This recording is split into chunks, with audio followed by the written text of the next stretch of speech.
what is most remarkable about Eiko is that he has been working really hard to increase the track factor of network psychometrics. So if he gets hit by a truck, the field will survive. It will be much less nights, but at least it will survive. Agreed. And he has been doing really interesting work on networks of symptoms and other aspects of mental disorders. And today he's going to talk about theory and measurement as obstacles, or crises as obstacles to replicability in clinical psychology. And from Twitter, I hear you're going to claim that there is no theory in psychology. It'll be a bit provocative today. Get some discussions going, hopefully. But thank you for coming, and thank you in advance for, I'm sure, a very interesting talk. Thanks, Ricardo. Well, thanks for the kind introduction. Thanks, everybody, for being here, and thank you for the organizers, of course. I tend to run around a lot, so once I'm in the garden, please call me back during my presentation. I tend to get lost a bit. I'm indeed somewhere between clinical psychology and methodology, and I dabble a bit in philosophy. It's fun for me to be at conferences or sort of general gatherings of psychologists because I tend to be able to talk to most people and I understand their terminology. But I get lost when I go to very sort of technical psychometrics conferences or very applied clinical conferences because I'm not really a specialist in either of these domains. But it's sort of fun to work in between fields, and we'll see how that pans out for a scientific career. I'm not sure if that's a smart move or not, but we'll find out together. So who is master or lower in studying at the moment? Who's graduate student? Postdoc and faculty, and who's something else, journalist or okay. Who is working directly in clinical psychology or psychiatry? Okay, very few people. So then we'll take this second slide here, which has sort of clinical in brackets. My talk consists of 3 parts today that I hope I managed to connect somehow. The first part is, how does clinical psychology do in terms of open science? And the other 2 parts will be about crisis of theory, question mark, and crisis of measurement. And I'm curious what you guys think about that as well. And I will sort of talk about clinical psychology, but sort of also talk about psychology in general here.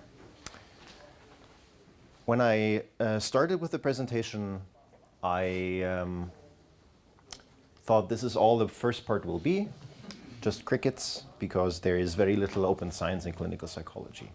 But then I thought the very few people who might watch this online afterwards are the 5 or 6 people who do open science in clinical psychology. And so for those people, it would be very unfair to not sort of appreciate the fantastic work they've been doing. And that's pretty much the first part of the lecture. Finding out together with you how open science is doing in clinical psychology. This, well, it worked eventually. Oops.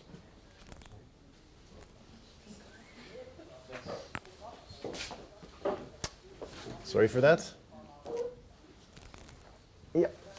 So the first thing I did is I sat down and searched all the preprints on the Sci archive that I hope most of you know. And I found that for clinical psychology, there are 401 preprints at the moment, much less than for social and personality psychology. There are nearly as many for quant as for clinical, and I think that's telling because I assume that clinical is at least 50 times or 60 times as large worldwide in terms of funding and faculty members, so that it doesn't sound like the best state. Does that work better? Yeah. I don't know. Second, I found a paper by Kathleen Reardon on the impact factor. Who has heard about impact before? Okay, the idea is that you look at the median sample size in a journal or in a field. And what Kathleen did is they looked at the median sample size in 2 flagship clinical journals and compared them to, say, Psych Science, a flagship mainstream journal. And they found that the typical effect size, the power to detect the typical effect size of 0.2 was 80%, with a median sample size of about 180 in these 2 flagship journals. These are the 2 journals. You can see the impact factor here, so the median sample size, and you can see impact factor here. And if you compare it to psychological science, they're doing quite well actually in terms of Sample size is higher. Well, impact factor is higher for psych science, but the sample size looks okay. The third thing I thought would be interesting to dig into for this talk is clinical trials. In medicine, we have clinical trials, in psychiatry for antidepressants, for example. But in psychotherapy, we also have clinical trials comparing the efficacy of cognitive behavioral therapy with emotion regulation to CBT in general, or psychodynamic theory to treatment as usual for PTSD and so forth. Now in medicine, and I said that before, registration, meaning you can also register it after you conduct your trial, is very common and has been mandatory since 2006. There has been a large alliance of medical and biomedical journals where you need to register, and in many cases pre-register, otherwise you cannot publish your paper in their journal. Something that is sort of missing in clinical psychology. And some of the funders like NIH make it mandatory to register and sometimes pre-register clinical trials.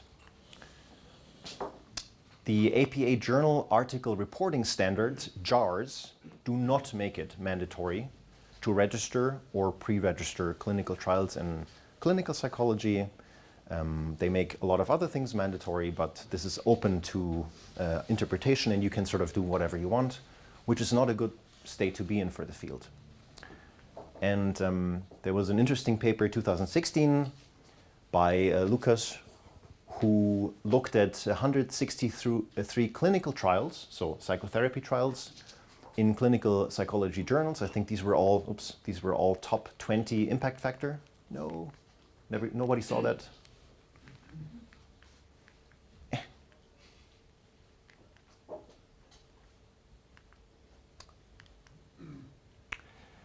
And he found that 44% of these trials were registered, so after the trial completed. About 15% were pre-registered, but only 1% was pre-registered with all important outcomes reported. So that's the only thing I would sort of count as actual pre-registration. And why is that so important? We know that both in psychotherapy trials and in medical trials, outcome switching is very, very, very common. So here's a paper that reanalyzed 89,000 trials registered on clinical.gov, the American website, and they found that about a third of them had switched outcomes during the study. You can do that if you register a study afterwards. Of course, you're not supposed to do that if you pre-register the study. So this impacts the lives of many, many people. Outcome switching is a huge problem, and sort of we owe it to patients to do that properly. And of course, if paper switched or not was correlated to if they were funded by the industry for pharmaceuticals, for example, which is another very big problem. Okay, another study I found, the last one I want to talk about today, is they performed an audit of 60 clinical psychology journals and quite a number of papers. And they found that about 90% of the journals required people to declare conflicts of interest, so they were asked to declare it, but only few of these journals actually had a mandatory form for authors to complete. So the other journals just said, yeah, you need to declare CUI if you have any, but that was it. Only 20% or 23% made registration, not pre-registration, mandatory. So only in 1 out of 5 clinical psychology trials, journals, when you publish a clinical trial, do you even need to register it. And only 3% pre-registered of the articles now, and 2% had shared their data, which means we're not in a very good state at the moment. So conclusion, there are considerable researcher degrees of freedom. All of you know what that means and how problematic that is. I don't need to get into this for this audience. And I think it's particularly problematic because clinical psychology, we do clinical trials. We try to find out what treatment helps people with severe debilitating disorders.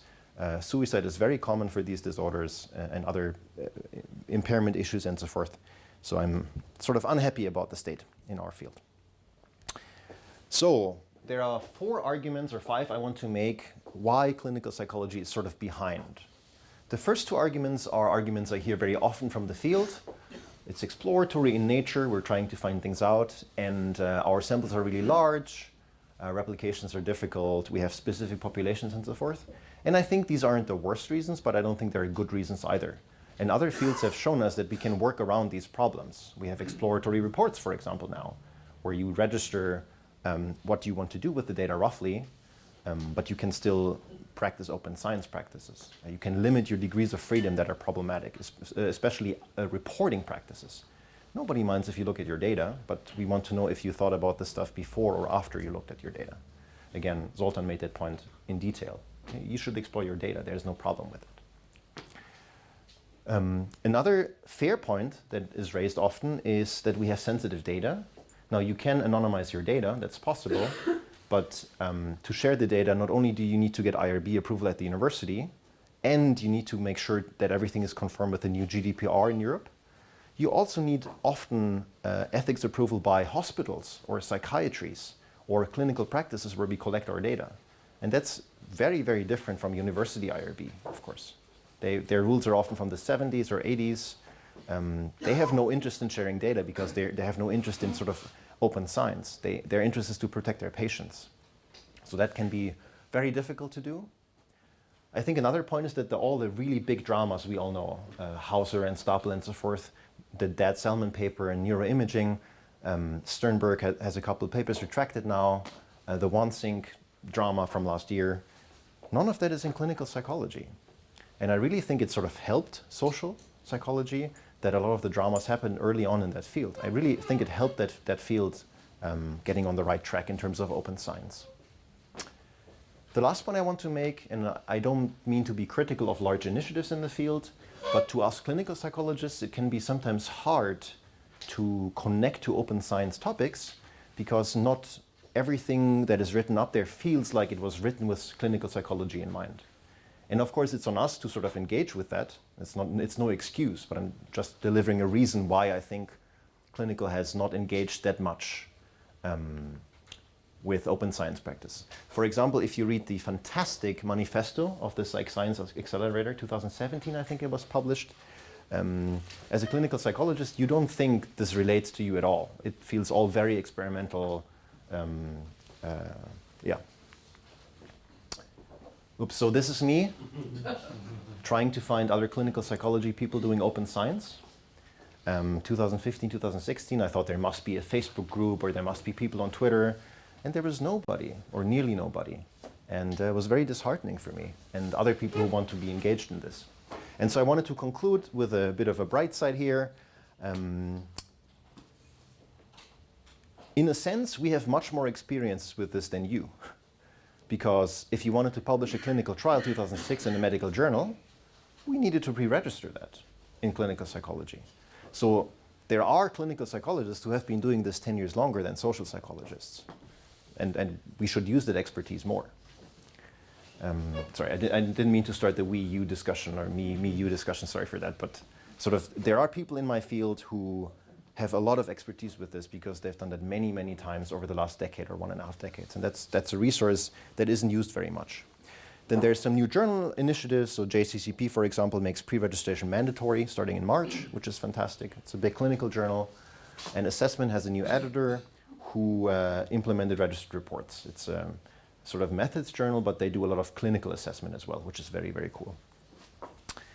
And finally, there are quite a few national initiatives in the UK, for example, for clinical psychologists. And I hope that will also be, we talked about agencies before or funders. I think governments or countries could also help with initiating these things. Conclusion, many good open science initiatives are on the way. This is a great paper by Jennifer Tackett 2 years ago in Perspectives that started the debate in clinical.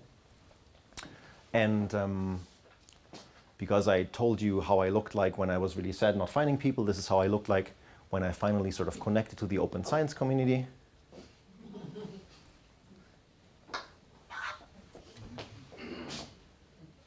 So it was amazing to find other people who care about this sort of thing.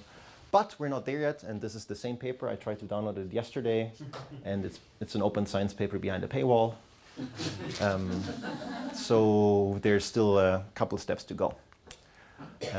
A few people you can follow if you are interested in open science and clinical. Jennifer Tackett and a couple of other people, including me, started a survey last year, and we have a mailing list now of people who are interested in this. And we hope to start a forum website Twitter feed. We're not sure yet how to best do that.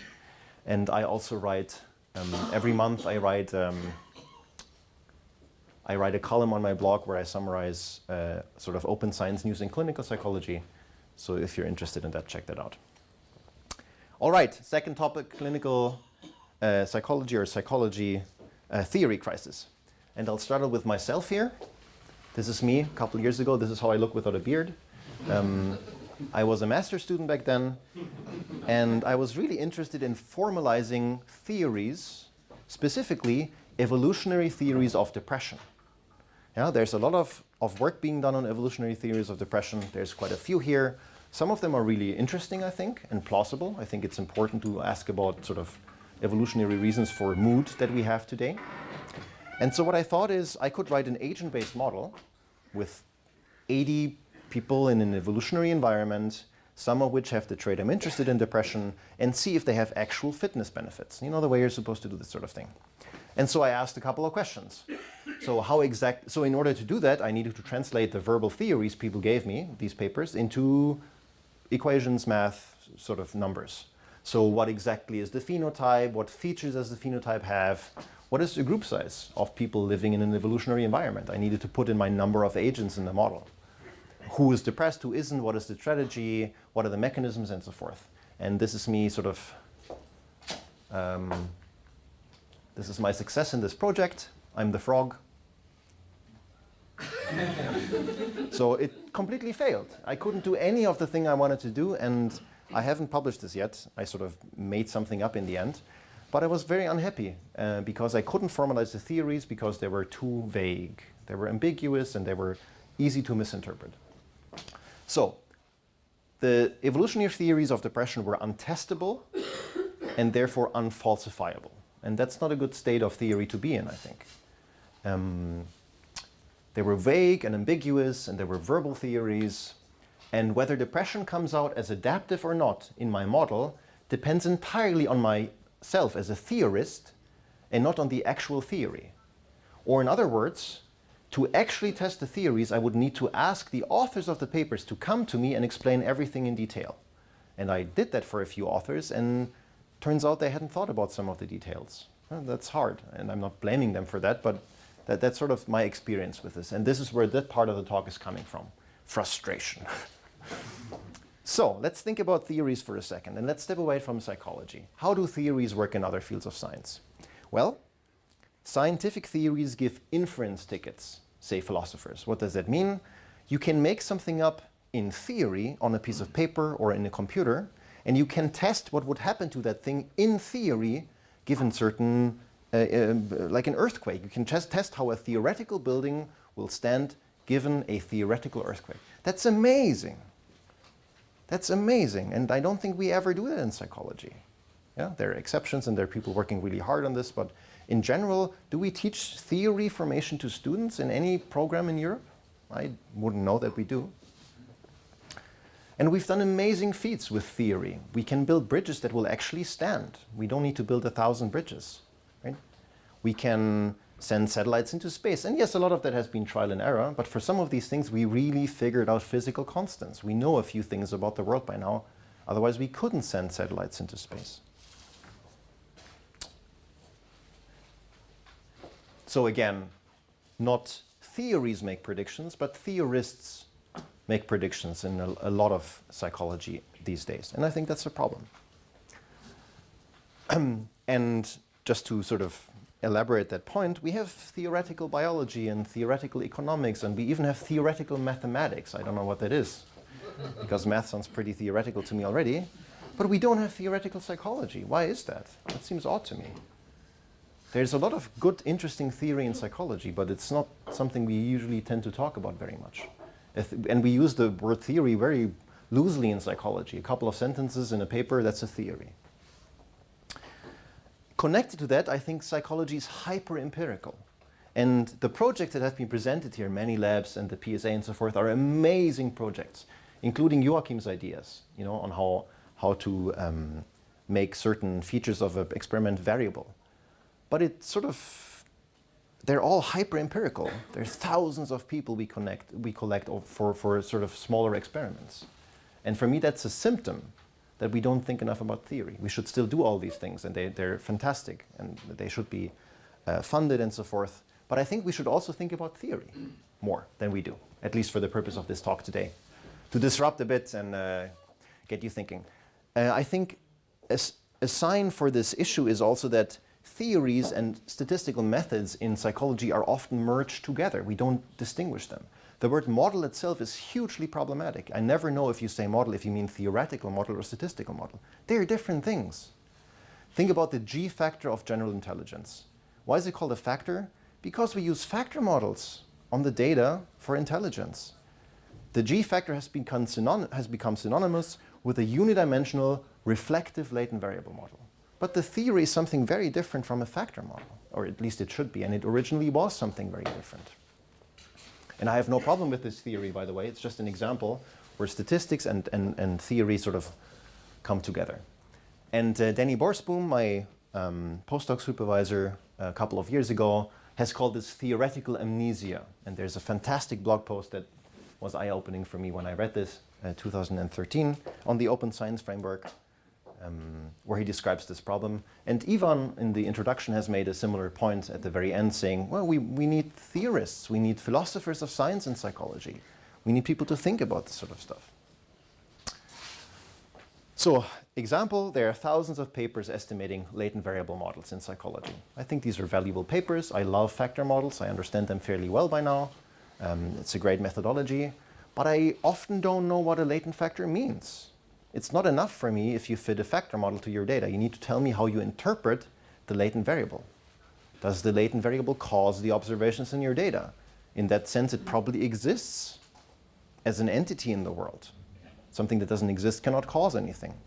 Or is your latent variable just a summary of the data? That's just as fine as well. Are you just summarizing your covariance matrix? But please tell me, because it's really important for interventions. Yeah? If depression is a brain disorder that causes symptoms, you need to treat the brain, obviously. If depression is just a summary of problems, then we need to treat the problems. And if depression is an emergent system that comes out of interactions of problems, we need to work on the dynamic system if we want to intervene on depression. And the same holds for any other psychological construct. I think it's worth thinking about. And Paul Smoldino, who's my sort of theory science superhero, has said that verbal theories can appear superior, but only because they give the illusion of understanding at the cost of actual understanding. And Paul has called out a couple of papers recently. For example, there was a Baumeister paper in BBS, I believe. And Paul said, well, the target article is plagued throughout by imprecision, making it largely impossible to evaluate their theory in a scientific manner. It's too vague. It cannot be translated into a formal theory. And that can be a problem. So, formalization helps because it forces us to think about what are all the elements in our system or in our theory. There are no hidden moderators in a formalized theory. And that's where we come back to open science and pre-registration. If you put a formal theory online and it has all the components that you think should be in a theory, you can never claim afterwards, yeah, but it doesn't replicate in your study because you have a hidden moderator. All the hidden moderators should be part of your formalized theory. That's what it's for. And the second point is, what are the relations among all your parts of the system? And Miel referred to this as sort of weak versus strong theories. If you take two columns in a data set in psychology, epidemiological data on depression and anxiety, you take two random columns, they're likely going to be correlated if your n is large enough. The correlation will be small, but Miel called that the Crott factor. Things tend to go together. Yeah? Now, if your theories A and B are related, the more power you have to find that in psychology, because that's how our data often looks like. That's a weak theory. But if you say A leads to B with an effect size of 0.4 and an explained variance of 30%, that's a strong theory, and the more power you have, the more power you have to reject your theory. That's how theory formation should work. But we need math for that. I'm not good at math, so I understand your point that math is problematic, and I know we don't admit if we do math because it's frowned upon in psychology. Right? Have you been doing math again? No, I use that to smoke drugs, I guess. So I want to present a short project where Don Robineau did math. basically. So how could this look like what I just talked about? Let's have a constructive example moving forward. So we picked panic disorder, and we wanted to write a computational model of panic disorder. Why panic disorder? So what is panic disorder? Sorry. It's reoccurring unexpected panic attacks. Now I need to explain panic attacks, sudden periods of intense fear, and physiological symptoms. So sort of fear and sweating, palpitations, heart beating, and so forth, heart racing. Why panic disorder? If you select 10 random clinicians who were experts on a given disorder, and you put them on lots of tables for each disorder, we thought the panic disorder table is most likely to agree with each other on how to formalize panic disorder. It's sort of a very, you talked about it as phenomenon, Zoltan. Panic disorder is a very well established phenomenon. It's recurrent, it's robust, people have written about it for 150 years. There's tons of literature in biology, in psychology, in epidemiology, and so we took panic disorder. And this is Don's project. I'm a collaborator on this, but he did the large majority of the work. And it was a lot of work. So, theory, how does a panic attack work? You're in a crowded theater. You cannot escape. It's really difficult. There's lots of people sitting next to you. And now you think, well, if I would have a heart attack, I couldn't get out. I couldn't get help. I couldn't get out. I would probably die. That's terrible. So you have sort of a perceived threat here. And then you listen into your body and say, oh, my heart is beating a little bit faster right now. I think, yep, I'm sweating. I think I'm having a panic attack. Perceived threat goes up, and round you go, and you have a panic attack. Very common. So there's a catastrophic misinterpretation of physical symptoms, of bodily symptoms, that leads to perceived threat, and that's where we start. There's a feedback loop between arousal and perceived threat. 99.9% of theorists in this field would agree with this. Very well established, okay? Now, forget the equations. One of these links is linear. The more perceived threat, the more arousal. And the other link, these are all differential equations, has a specific form. This form, and this is why this took 3 years, for every single relationship in this model, we read up on 150 years of literature. Yeah? To make sure we get all of this right. Relationships are not linear in most cases here. I'm not going to talk about this in detail. But anyway, so for some level of arousal, you don't have perceived threat. Everybody of us has arousal during the day, drinking coffee and so forth. But at some level it becomes high, and then perceived threat sort of goes through the roof for people. That's the second component. Now there's a moderator here, arousal schema, also very well established. For some people, a low level of arousal already leads to perceived threat. For others, this is not the case. Simple moderator. We're here now. Okay. Biological challenge. I can reliably induce panic attacks in most of you. How do I do this? I give you a serious ton of caffeine, or I let you breathe air with very little oxygen in it. Your body will respond to that. Your physiology will be aroused. You start sweating, and most of you will misinterpret that as a sort of catastrophic issue, and you will establish intense fear. I can do this very reliably. Let's do that here. I do that with a person with a very low arousal schema, somebody who can have lots of arousal and very little threat. How does it look like?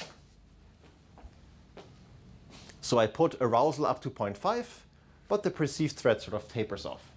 If I do that in a person with a high moderator, with a high arousal schema, panic attack, person goes through the roof. Okay? Very simple computational model. Now, not everybody has biological challenges every day. I don't give you 15 cups of coffee every day.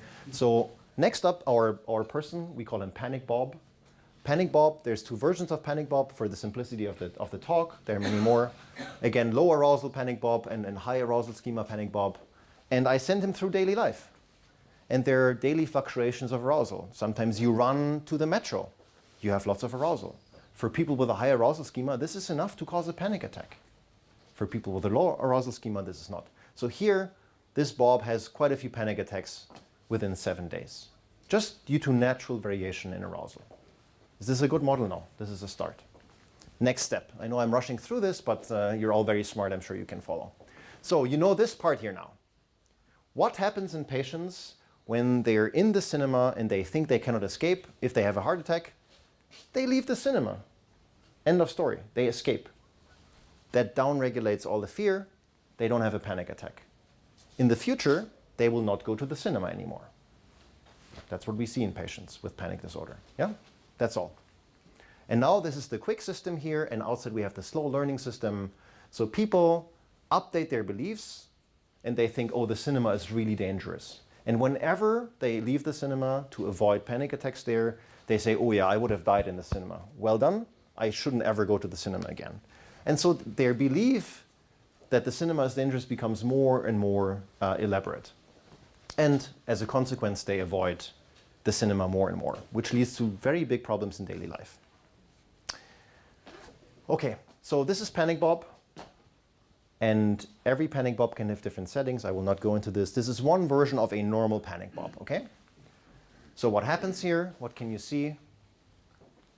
Panic Bob, we start him on 0. He will have panic attacks due to natural variation in arousal. That's what we see in patients. You can see that Panic Bob here starts escaping when he has his first panic attack, and he escapes when he has a second panic attack, and so forth.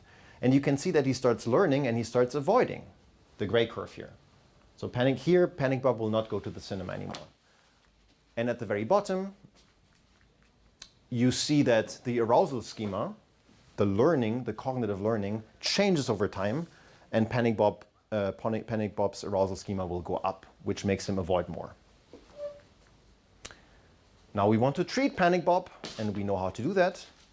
First, we make sure he cannot escape the cinema. We sit there with them, we hold his hand. He goes through all the physical arousal, but he's not allowed to leave. Exposure therapy. Second, we change his arousal schema. That's cognitive intervention, very well established. And again, we chose panic disorder because very few people would disagree with my treatment options now. Whereas for depression, there's lots of options and many people would disagree on how to treat depression. What happens here? Panic attacks, panic attacks, panic attacks. And then you see here, Bob stops having a panic attack here for a week. And the panic attacks become more rare over time if we treat Bob. Why does that happen? Bob is not allowed to escape anymore after week 2. He has to sit in the cinema with us. There's no running away. And you can see that his avoidance therefore goes down. And you can see that the arousal schema also goes down over time. The cognitive intervention works. Bob changes his beliefs about the cinema, and eventually his panic attacks would stop. Okay? So that's a computational model. It's a formalized theory. And the nice thing is that this is, or will be online, and you can just change it. You can say, that's wrong. We want a different differential equation. Or you're missing a couple of important variables there. Or you can falsify it. You can simulate this. You can generate data from it. You can see if it matches actual patients. Yeah? So I think this is a really important step forward. And in clinical, we don't do this ever. I know that in cognitive, it's more common to have formalized theories. Clinical psychology doesn't do that. Okay, I'll skip this. It also reveals some very big problems we still have. There are many things we don't understand, but I cannot go into this in detail today. Paul has this amazing quote that says, the articulation of the parts of a system in a formalized theory always involves incurring some violence upon reality. We dumb things down. Our model is not real in the sense that it reflects reality. It's way too complicated. And then I had this discussion with Zoltan yesterday, and I think we both agreed that there are very useful theories that are wrong, right? Think about Newton's ideas of gravitation. They have been replaced, but up to today, we still send people to the moon, or we send satellites to the moon, using his very easy sort of approximation of how gravity works, because it gives a very good approximation. Okay. Conclusion. I hope other people will take this model, will extend it, will test it, will falsify it, will move it forward. And you don't need us for that. That's the beauty of this. This is all online. Nobody needs to ask us anything about the model because we can write it down. And I think that's super cool. Again, Don did most of the work here. And it was a fun exercise for me because I got to talk to ecologists and engineers and physicists and mathematicians, something I don't get to do on a daily basis, and that was great. How are we doing in terms of time? Okay. So you guys fell asleep because I talked about math. So here's a... All right. Measurement, my favorite topic. Do we have a crisis of measurement? I will say yes, and we'll see where that goes. So on the left side, does anybody know what that is? That's the Mars Climate Orbiter. You all know that story. That little guy was in space for 300 days. It was really cold and boring and a bit scary.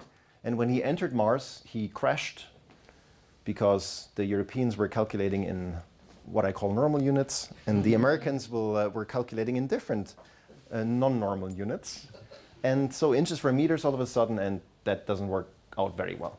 One crew had estimated and calculated everything up to Mars, and the second crew had taken over the computation from the second point, and that didn't go out too well. This is a bridge over the Rhine between Germany and Switzerland. They built the bridge simultaneously from both sides. That's what you do. And when the bridge came together, there was about 0.5 meter distance. Because turns out there are two levels above the sea, one in Geneva and one in Amsterdam. And the Swiss and the Germans calculated with different standards of what the sea level is. Now this is easy, comparable to psychology. These are physical distances you can measure, the metric units versus non-metric units. You can agree on this. It's mostly about agreement.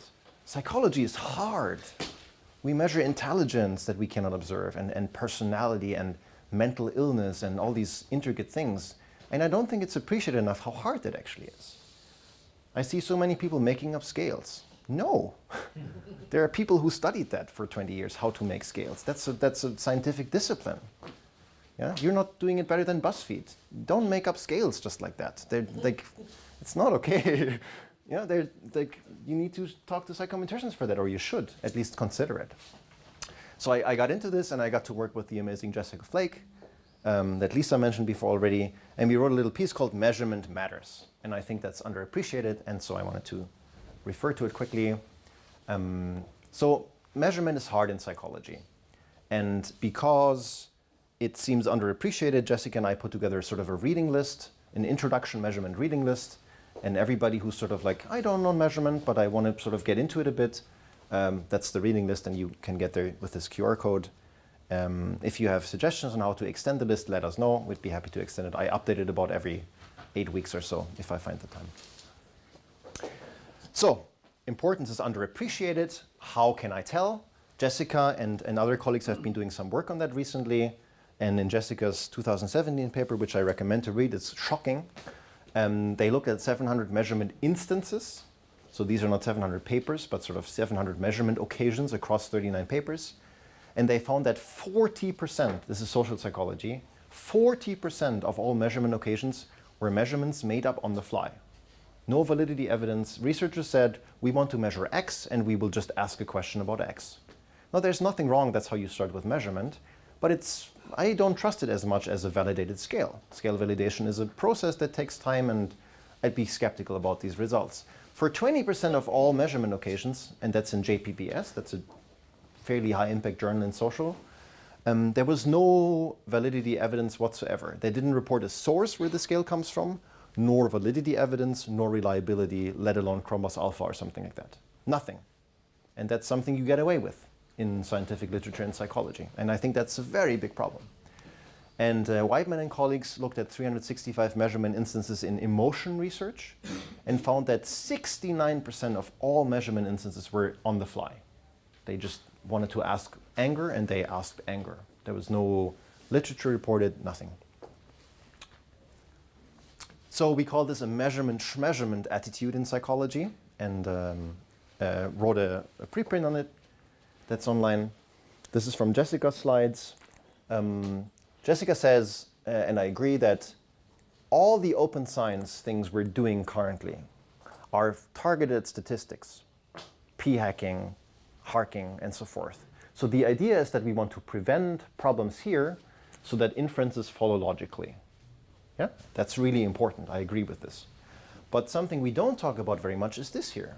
Design, the word theory was dropped a few times. What is your actual theory? There's harking for theory as well.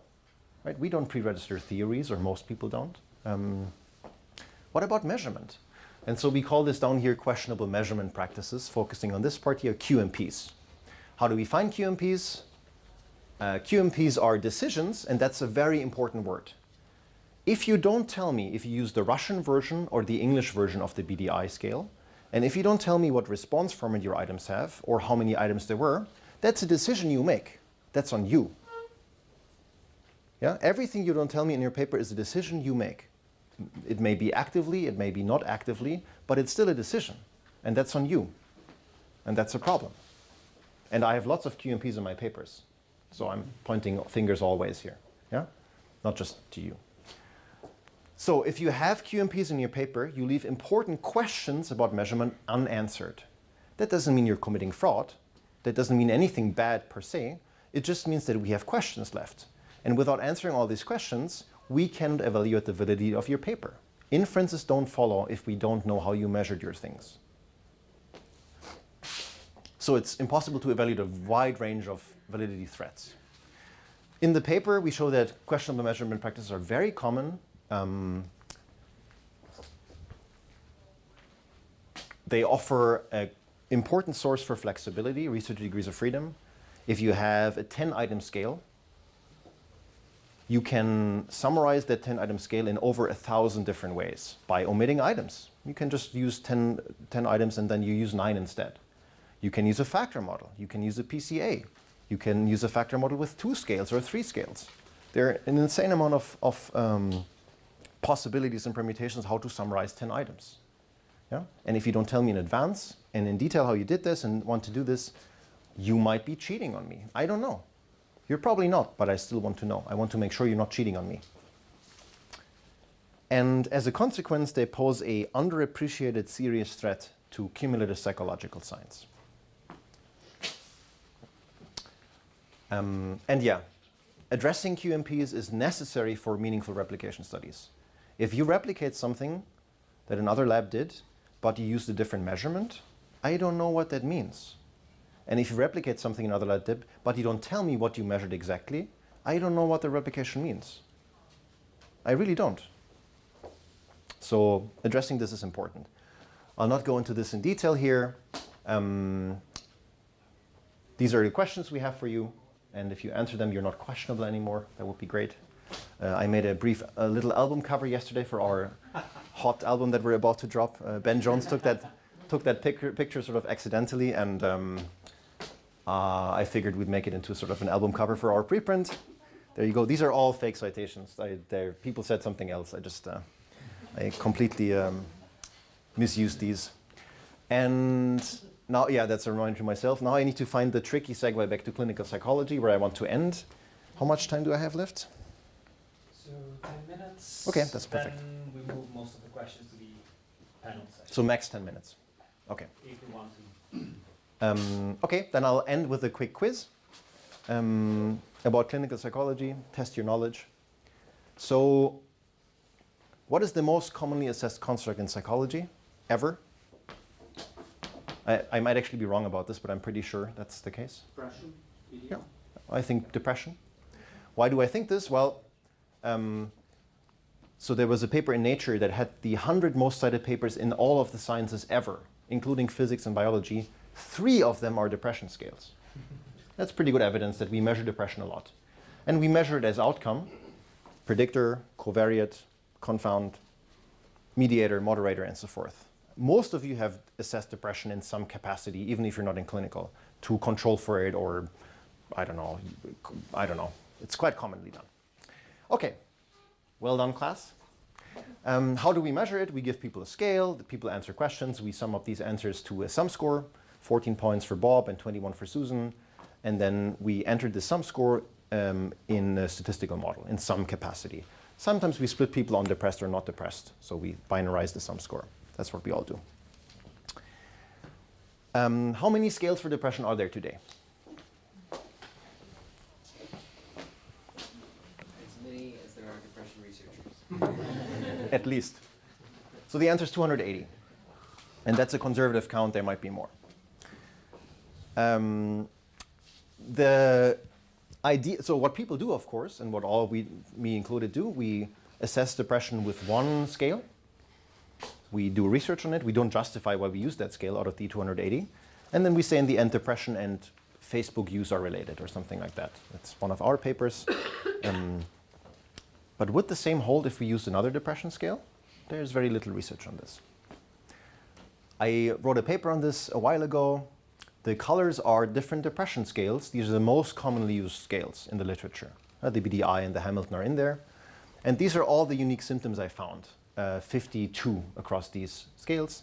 And I counted very conservatively. So if one scale said hopeful about the future and the other said pessimistic, I said that's the same item. Yeah, very conservative. As a result, 40% of all the items appear only in one scale. Only 12% of the items appear across all scales. The green scale here, the second most commonly cited scale in the world, with 41,000 citations, has 7 items that appear in none of the other scales. But it's used as being interchangeable with the other scales. And yeah, that's a problem. it really is a problem. I'll skip this. So now you say, but Eiko, the holy book, it says what symptoms we should measure, right? So that's not this book.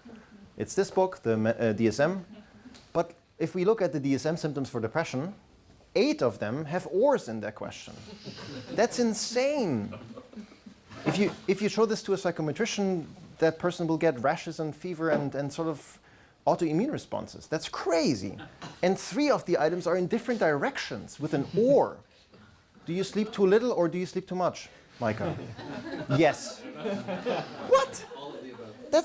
We do this every day. 4 out of 5. One of the most funded projects, GWAS and brain imaging and so forth. This is how we assess depression. We added up. For this year, if you count the ORS, there's 16,400 possibilities of getting a sum score here, of qualifying for depression. And question again, the DSM-5 field trials. What they did is they interviewed a patient, determined if the person was depressed or not, lots of detail and time, and they sent this patient to 2 clinicians who independently gave the person a diagnosis. And they did this for many thousand patients. What do you think the correlation was between 2 independent raters? And again, these were hundreds of trained clinicians, not just 2. Always a pair of 2 persons rated the same person, whether the person was depressed or not. Thousands of people. What's the correlation between both independent raters? 0.3? Yep. 0.28? That's crazy. Borderline personality disorder had 0.65. Yeah? One of the constructs that we think is really weird. This is the construct we work with every day. And the measurement is terrible. The most commonly construct. It's 2019. That's crazy. Yeah? So if you measure depression, please think about that. The scales that we have were constructed by clinicians, not psychometricians. To give you one example, the Montgomery Scale is my favorite. They had 65 items. They chose 17 they wanted. And then they followed people in a clinical trial, and they deleted the items that people did not go down on. Imagine doing that with cancer. You give people 20 items, and you delete items from your scale where people don't improve over treatment. That's bizarre. One of the most commonly used scales today. I'll skip this. Conclusion. So I was Googling psychological measurement on Wikipedia and wanted to see what Wikipedia thinks the state of the field is. And this is there's an auto forward to evaluation. And this is literally the box that you get, that it requires more attention by an expert. And I agree. And that's my message, my message. And I stole a couple of slides from Don, Jennifer Tackett, Jessica Flake, and Danny Borsboom. Thank you so much for allowing me to reuse slides. Obviously, feel free to use these slides as well. Thank you for your attention. And my slides are right here.